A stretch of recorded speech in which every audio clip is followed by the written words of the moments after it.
And in our peace movement, there was a time when we conduct a campaign for peace called "Don't Shoot Your Brother," because even they are communists, they are your brother. Even they are anti-communist, they are your brother.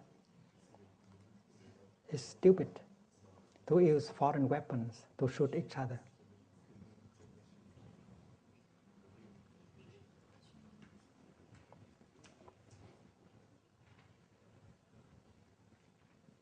One of the 5 survived. He was seriously wounded, and they thought he was dead. In the morning, Sister Chen Kong came with her little car, and she discovered that all the workers were carried away. And finally, she discovered the dead bodies of the 4. There's a young monk who was shot in the belly, but he was able to survive. And we brought him to the hospital. He was able to survive, and he told us the truth, what was happened. We organized a ceremony, invited many people to come. And in the speech that we read in the ceremony is that, dear friends, you kill us because you thought that we were your enemy. We were trying to destroy you. But our intention is not to destroy anyone. We have been trained in order to love and to serve. We did not want the death of anyone, whether they are communists or non-communist, anti-communist. If you really understand us and understand our motivation, you would not have killed us like that. And we knew that they were there in the crowd listening. The second time, they came to our campus, School of Youth for Social Service, where we train young workers. During the night, in the dorm, they threw grenades in it. And they even threw one grenade in my room.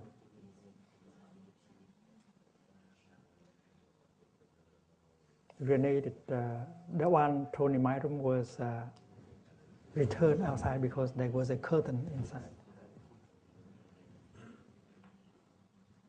And the attack made several people wounded. And one student worker died right away. Another social worker lost a limb and got 300 pieces of grenade into her body.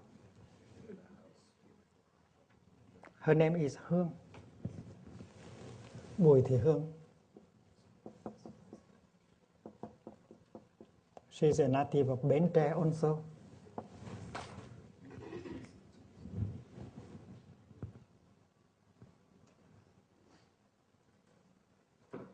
I was in Paris, trying to call for the cessation of hostility.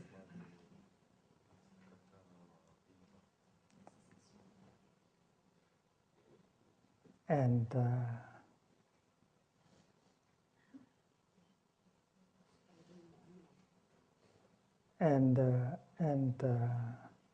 we arranged that Bùi Thị Hương be brought to Japan for treatment. That night she was losing a lot of blood,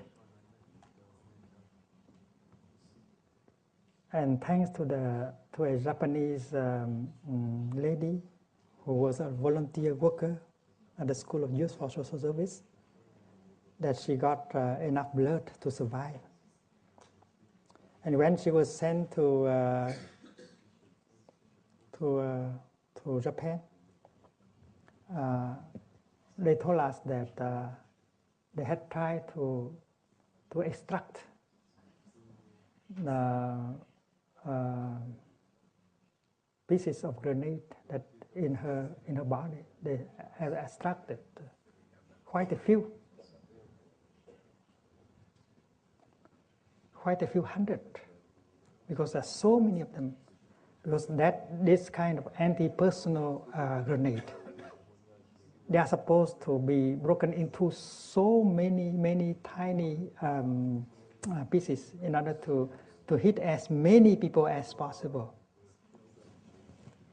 And they could not remove all. There was still something like 100 of pieces in her body that could not be extracted. They leave them and they left them in the body of that young lady.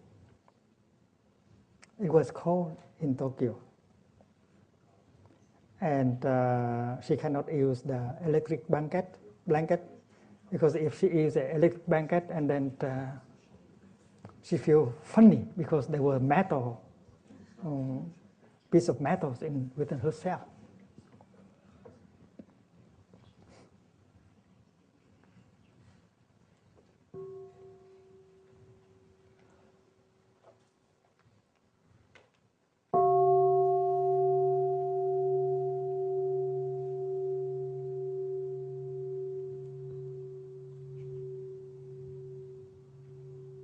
The communist fear that we are with the CIA,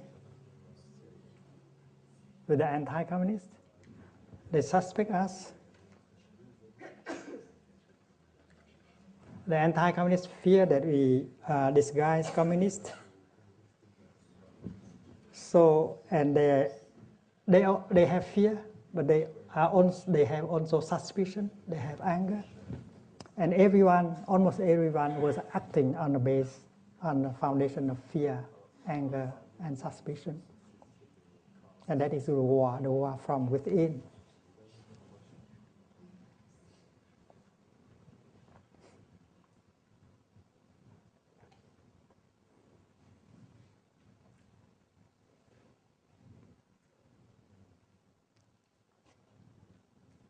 There was an American soldier who is now a disciple of mine.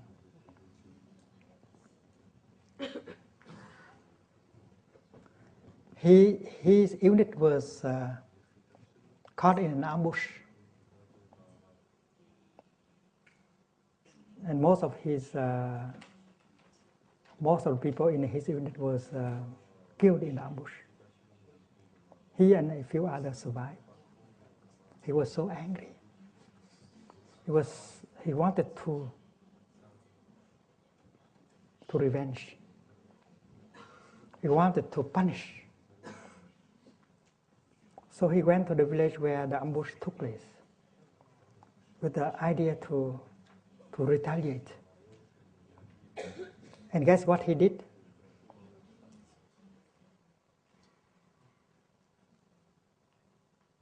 He brought along a few dozens of sandwiches. He put explosive in the sandwiches.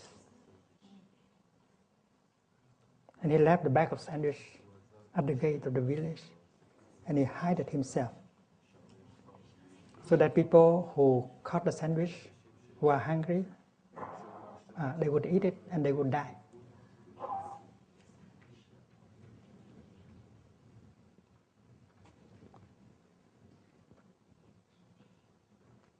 And that American soldier has become my student later on.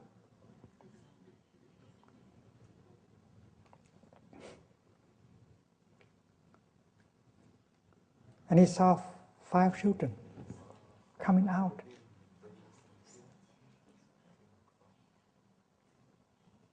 And discovered the sandwich. And of course they were hungry.